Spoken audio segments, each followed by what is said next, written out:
In this video, we're going to go over 12 tips to deal with anxiety. And the way that we're going to kind of break these tips up is that we're going to have six kind of short term fixes that you can use like in the moment. So, like if you're just feeling overwhelmed, if you are just feeling a lot of stress and you want to get to a calmer place quickly, there'll be six tips to cover that. And then there'll also be six tips that kind of cover more long term things that you can do so that your overall daily stress will go down. These activities may not like really work super effectively immediately, but in the long run, they'll start to really, improve your life quality drastically. So, for the first kind of long term and short term habit pair, we're going to be looking at deep breathing exercises, which is something you can do in the short term, and then meditation, which is something you can do in the long term. And we'll go over how to kind of like how both of these work and then how to get started with each one or how to use each one. So, for deep breathing, that'll be the first habit that we cover. Deep breathing is exactly what it sounds like. You just breathe in really deeply into your belly and you breathe out and kind of just over and over take these slow deep breaths, and that'll what that basically does in the body is it activates your parasympathetic nervous system, which is the part of your nervous system that kind of calms you down and brings you to a more stable baseline mood. So basically, whenever you're feeling kind of anxious or just scared, and you don't really feel good, using these deep breathing techniques can help you kind of take a step back from your situation, analyze things more calmly, and then take a more rational and reasonable approach to whatever problem it is that you're stressed about. Now, with meditation can definitely make you feel better in the short term. Like if you are feeling stressed and you go and meditate, that will most likely for a lot of people just relax them and kind of calm them down.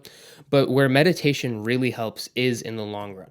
Now, I'm going to throw up some papers on screen. There's countless research like articles and lots of evidence supporting the fact that meditation is good for stress, anxiety, depression, whatever, really any kind of stress or negative mood disorder, like meditation will make it a lot better. And the kind of thing to understand is why does meditation work? Because a lot of people talk about being mindful or being present or whatever, and how meditation has changed their lives, but no one really explains how these changes happen. So there's a couple of different ways that meditation really does help. First, we'll kind of go over the biological factors, like the actual changes in your brain that happen from meditating that make meditating so useful. And then we'll also go over the kind of behavioral changes that meditation really makes a lot easier to go through. So when we look at the biological changes, basically what in your brain there's this thing called the amygdala, and that's your fear response. Like if you were walking and you saw like a cockroach or a snake, something that freaks you out, your amygdala would react. You'd feel scared. You'd have that adrenaline pumping through you, and you'd kind of like jump back, and be afraid. So that emotional response, not just to things that like freak us out a lot, but like if someone, maybe says no to you or rejects you or something like that, whenever you're feeling sad, down, any kind of emotional state is largely governed by the amygdala. Oversimplified drastically, but just for the sake of this explanation, that's the easiest way to understand it. And then the frontal lobes, or your prefrontal cortex specifically, is like the thinking part of your brain. So like whenever you're doing like math or you're doing homework or you're kind of thinking about how to go about doing something, that's kind of your prefrontal cortex in action. It is very logical, rational, and tends to be kind of like what separates us from other mammals and other animals is our ability to think and reason and like think about ourselves, stuff like that. So when we meditate, what happens is that the prefrontal cortex gets stronger, and not only that, but it activates whenever like the amygdala and the prefrontal cortex start activating together more. So I'm going to kind of break down what that means with an example. So let's say that you're doing something that makes you really anxious, like public speaking. So a lot of people will go up to do public speaking, and their amygdala will kind of kick in, will kind of start freaking out, and like send a huge emotional response. And people who don't meditate very often, that amygdala response will kind of control them. They'll get really nervous, and they might like mess up their speech or something, and then be even more nervous next time. But for an experienced meditator, what happens is that same response comes up initially, but then the prefrontal cortex, the logical kind of rational part of the brain, is able to calm them down. And that's what makes meditation so valuable. One of the ways it's so valuable in terms of the neurological changes is that your prefrontal cortex and your frontal lobes are a lot more powerful and a lot more active and can kind of suppress the activity of the amygdala. So instead of having that emotional response, you'll start to freak out, but then your mind will come in and kind of be like, it'll be okay. Like it's just one presentation, you got it. Like you'll literally kind of start to hear thoughts like that. Or as you're going up to present, you'll kind of just detach yourself and just observe the fear rather than getting more and more afraid. And by observing the fear, it's kind of a difficult thing to explain, but if you just kind of meditate on your own after a while, you'll understand what I mean when I say observe the fear. And because of that, like that's where the prefrontal cortex kind of shuts down that amygdala response. And then in terms of the behavioral changes, a lot of the behavioral changes are governed by this. So if you kind of look at people who are, let's say, like really anxious in relationships, like they might be overly clingy or they're always, like suspicious of their partner and things like that. And that kind of has led people to get driven away from them. What meditation can do to help, like in a scenario like this, and not just this scenario, but many scenarios, but just using this as an example, what can happen is like, let's say you're an anxious person who doesn't meditate, right?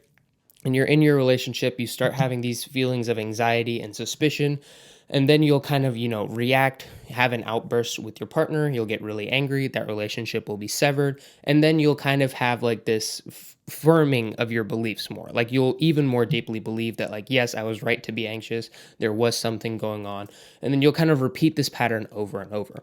But where meditation helps is that, let's say again, you're in that relationship, you get kind of anxious, you get kind of scared, and you start suspecting your partner of doing something that you really don't have any evidence for, or you start getting afraid that they're going to leave.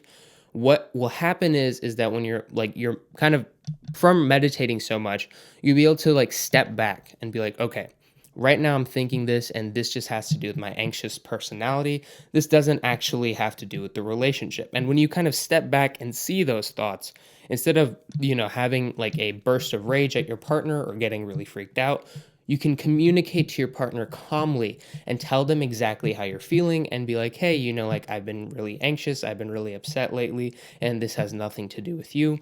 And when you have that kind of honest and open communication, the relationship severing might not happen. You won't have those same exact patterns and habitual things that you do kind of happen over and over. And you can kind of break the like the kind of cyclical nature of a lot of people's behavior that they get stuck in. They just keep doing one thing over and over and repeating the same mistake. Meditation helps you see yourself about to make the same mistake that you always make, and it kind of helps you stop yourself. And again, if we relate back to the biological aspect, is that prefrontal cortex shuts down that emotional response in the amygdala, and that response doesn't control you as much, which is a huge benefit. So now that we've gone over deep breathing and meditation, let's move on to the next pair. So for the next pair, getting some sunlight or going outside for a brief walk is kind of the short term, and then exercise is the long term fix. So, going outside for some sunlight or getting a walk, this isn't like a super scientifically backed principle, but it does work for me. And like I have a suspicion as to why it works. I will throw up an article here, though, that does talk about sunlight and anxiety.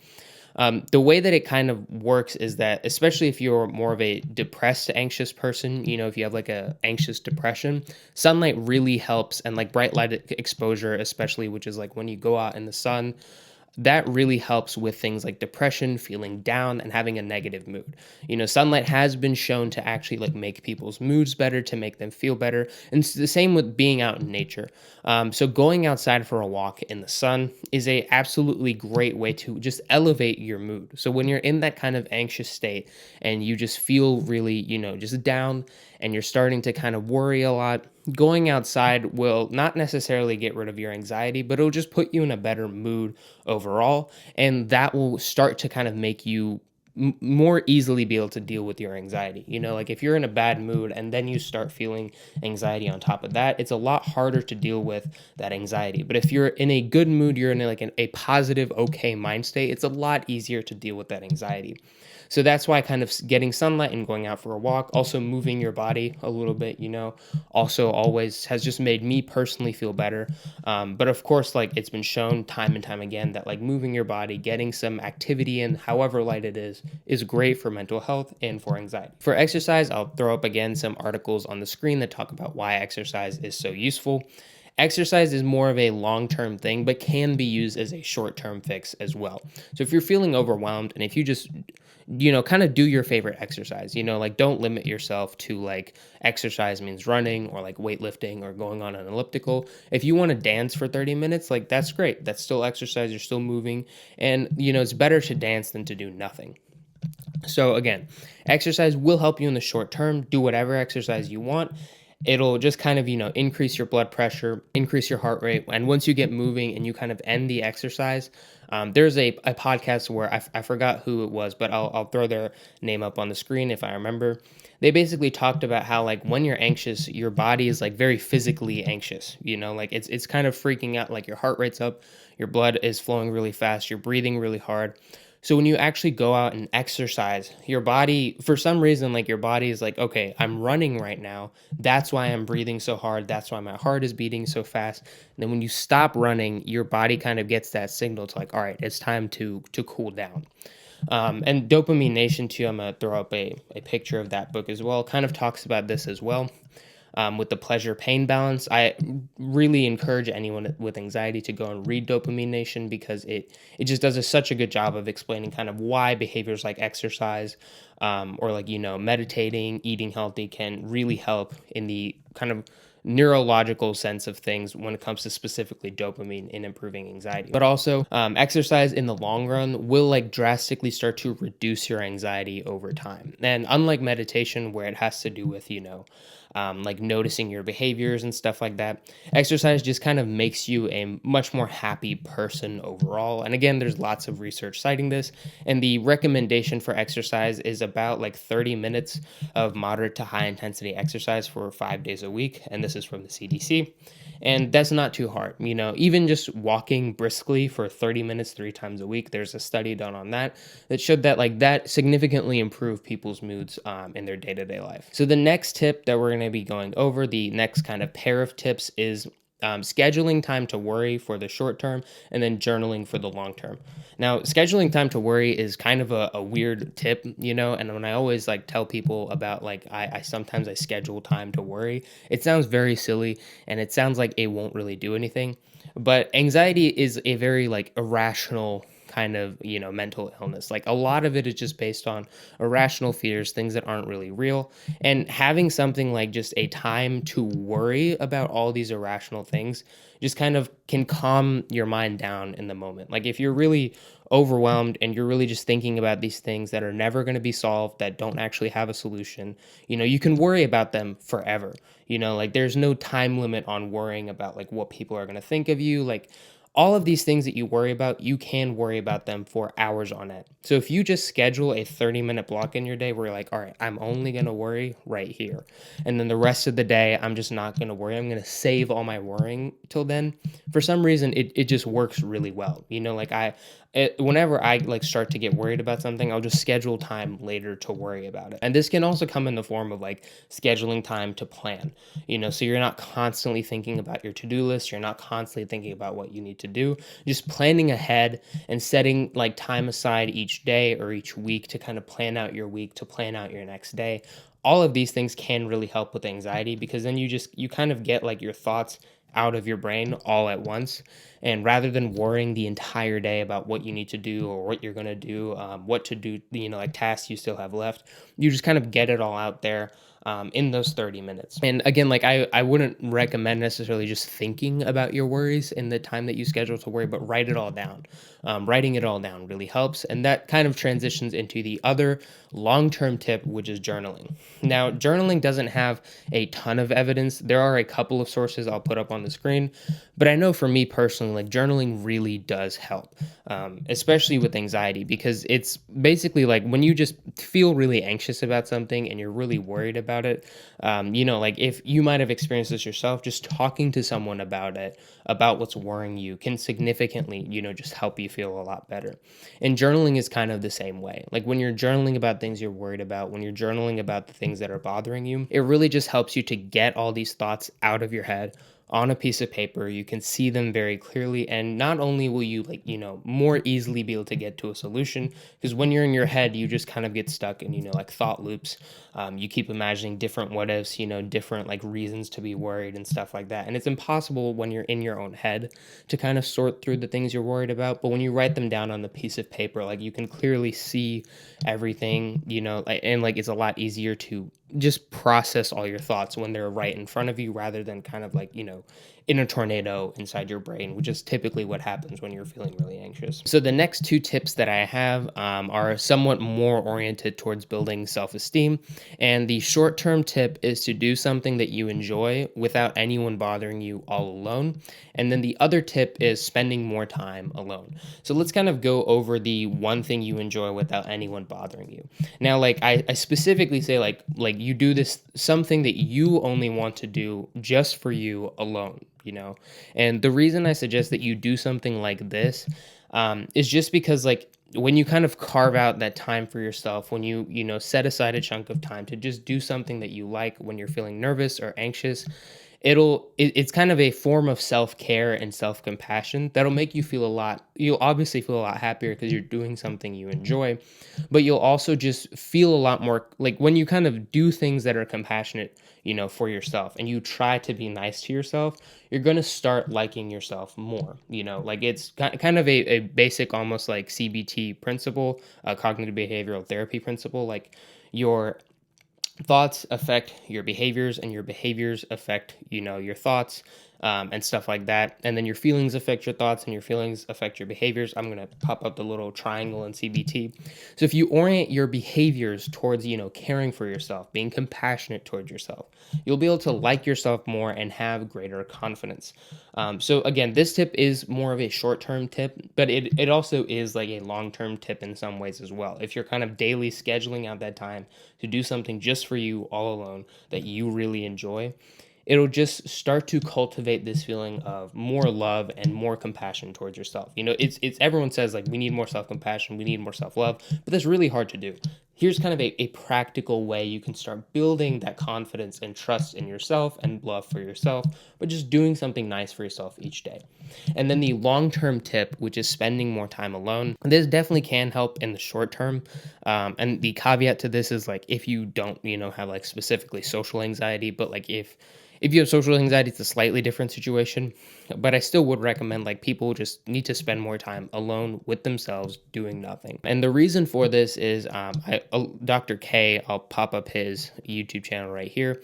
He talks about this a lot, where it's like, anxiety, he gives a really good equation for anxiety, which is that anxiety is, confidence divided by uncertainty. And so the more uncertain a situation is, the more afraid we're going to be of it. But if we have really high confidence, no matter how uncertain the situation, we still won't be worried or anxious about it.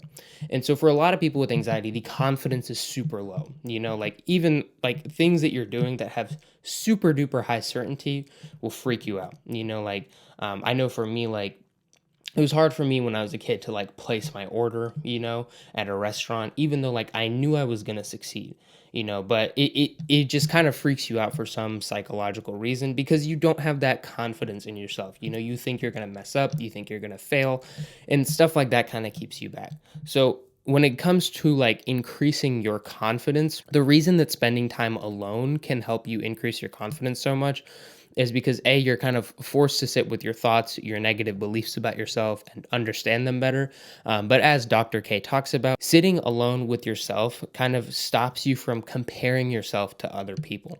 You'll be more kind of, when you're alone, you aren't kind of comparing yourself to what other people are doing. And that's where a lot of, like, the low confidence comes from, is when you're constantly around, like, other people who are maybe, really high achieving, and they're doing a lot of cool stuff. And, like, when you're just constantly surrounded by friends, when you're on social media all the time, this kind of encourages this attitude in your brain where you're constantly comparing yourself to other people subconsciously, whether you're aware of it or not. When you're with your friends, you'll kind of see what they're doing, see what they're up to, compare what you're doing to them, and then kind of, feel insecure about yourself, because you're like, hey, I'm not doing that, but how are they able to do that? And when you're on social media, especially, this is, like, the worst one, is you'll see people living these beautiful, amazing, fantastic lives, and you're just, sitting here living a normal life. And that kind of makes you, just feel really horrible about yourself and lowers your confidence a lot. But when you're alone a lot of the time, there's no one else to compare yourself to. So not only will you be able to be yourself more when you're alone, and you'll understand your own needs, what do you like to do, when there's no pressure, when no one's watching you, stuff like that. But you'll also just feel a lot more kind of less comparative. You'll stop comparing yourself to other people, and you'll have a easier time doing your own thing. So the next pair of tips we're going to dive into is the hot or cold shower for the short term, and then doing one thing you don't like every day for the long term. So the hot or cold shower, the way that there's kind of two ways that we can look at this with the hot shower versus the cold shower. They might sound like opposites, but they can actually have a very similar effect when it comes to reducing the amount of anxiety you feel.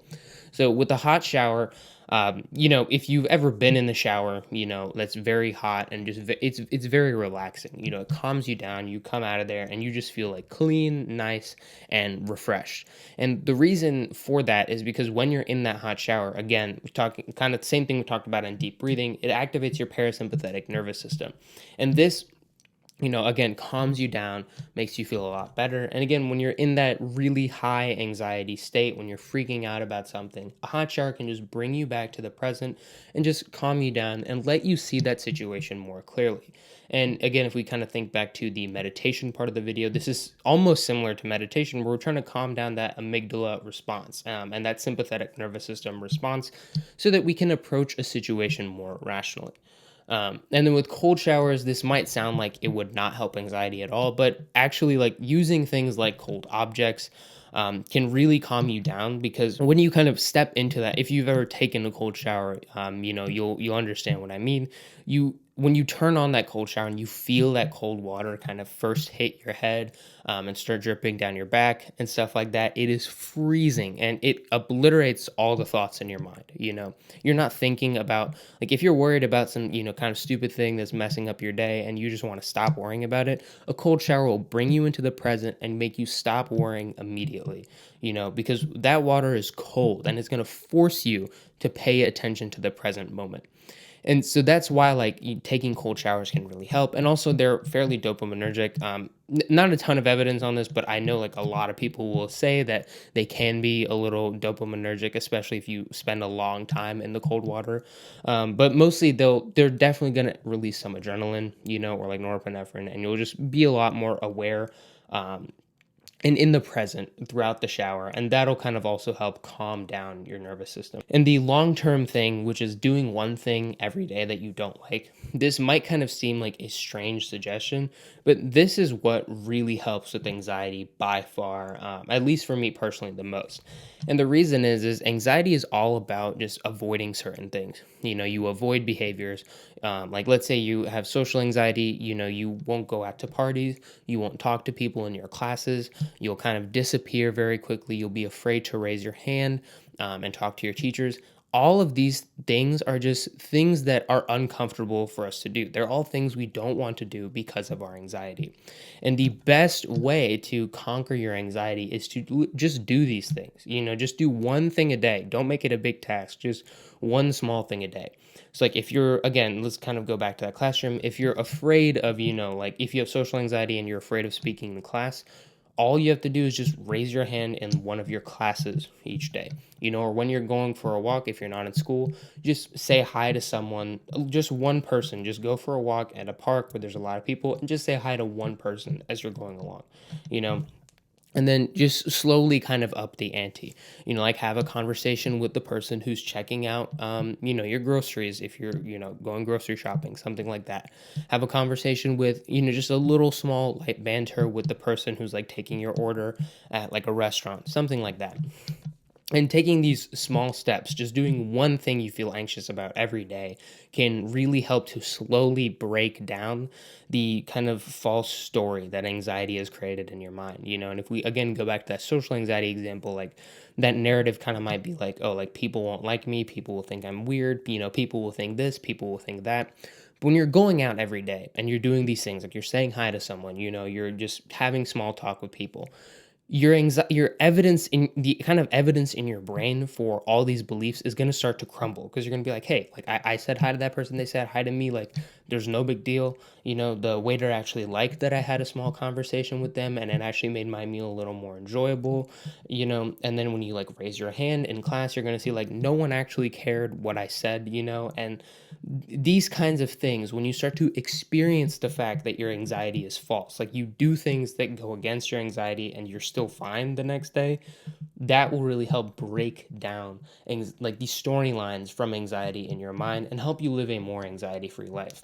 And again, if things like like talking to someone or something like that are kind of hard for you to do, or if you don't have social anxiety, like another example can literally just be a cold shower. Wake up every day and take a cold shower, because nothing is going to happen. Very unlikely that anything will happen. And if you do have some medical condition that prevents you from taking a cold shower, go for a run in the morning. Run 1 mile immediately as soon as you wake up in the morning.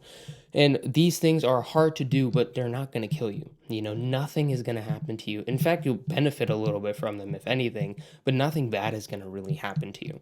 And these kinds of, things, just like doing one thing that's really hard for you to do, but that will have no negative impact on you, that can really help lower your anxiety too, because you'll realize that like, hey, I was freaking out about this cold shower, I was freaking out about this run, but when I did it, it actually wasn't that bad. I was just like making it a big deal in my head when it actually wasn't. And these kind of activities will again lead you closer to that anxiety free life. And the last two tips that we're going to be looking at is yoga slash stretching for the short term, and a little bit for the long term. We'll talk about that, and eating healthy for the long term. So with yoga and stretching, yoga is just extremely relaxing. So if you're kind of freaking out and you feel really anxious or worried about something, yoga will immediately bring you back to the present. It'll, again, like a lot of yoga is focused on activating that parasympathetic nervous system, so you'll calm yourself down a lot, and that'll really help you again get that proper perspective on how you're feeling, and like be able to approach a situation much more easily. So that's yoga is a fantastic way to calm yourself down in the moment. And there are some studies kind of looking at the long-term effects of yoga, and it's we don't have like a ton of evidence yet because this has just started to be researched. But I do believe that yoga is extremely useful, just because yoga and meditation are extremely similar. And if there's so much evidence for meditation, I feel like there's definitely going to be more and more evidence for yoga as time goes on. So again, it's also a bit of a long-term strategy, as it'll help you come back to the present moment. And for me personally, like I found that doing yoga helps kind of stretch out these like muscles like in your neck or in your shoulders, your lower back, your hips, these muscles that will get super tight all the time, and it will kind of leave you like just in this hunched posture where your shoulders are high. That comes from, being stressed all the time. If you just kind of artificially, fix your posture by doing yoga, it can start to make you feel a lot calmer, just because like your stance, your gait is a lot calmer and more relaxed. And these things, like as we know, there's a huge connection between like what the body is doing and what the mind is doing. Like if you smile for 5 minutes, you're going to feel a lot happier.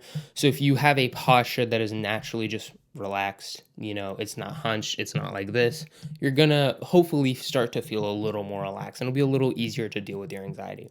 And then for eating healthy, everyone knows eating healthy is great. Eating healthy is super good for you and will make anything easier to deal with. And the biggest kind of tip I would have isn't really to eat healthy. Everyone knows they need to eat healthy, but it's how to eat healthy. Instead of just kind of, cutting out all the foods that you like from your diet and kind of doing a 180 within one day, the way I kind of approach dieting, and that has worked really well for me, is that like I first off I started slow. So what I did was I did 3 servings of fruits and vegetables a day, and that was fine. Like that was super easy. It was no problem getting in those 3 servings of fruits and vegetables. And again, I ate fruits and vegetables that I really liked. So if you hate carrots, do not eat carrots every day. You do not need to eat carrots. Eat whatever you want to eat that is a fruit or vegetable. Start off with 1 serving a day. Just have a banana in the morning. Then up it to 2. Have a banana and then have an apple later in the day. Stuff like that. And then you can up it to 3, and then gradually to 1 in each meal, and just track how often you're doing these things. So that'll really help a lot in the long run. And that kind of wraps up the tip section. And just one kind of bonus thing I wanted to talk about was that when it comes to following all these habits in the long term, make sure that you track these habits, track eating healthy, track how often you're doing meditation, and have patience, like meditation can take 8 weeks to actually inflict neurological change in the brain. And that can be a long time. Don't give up immediately just because you aren't seeing results right away.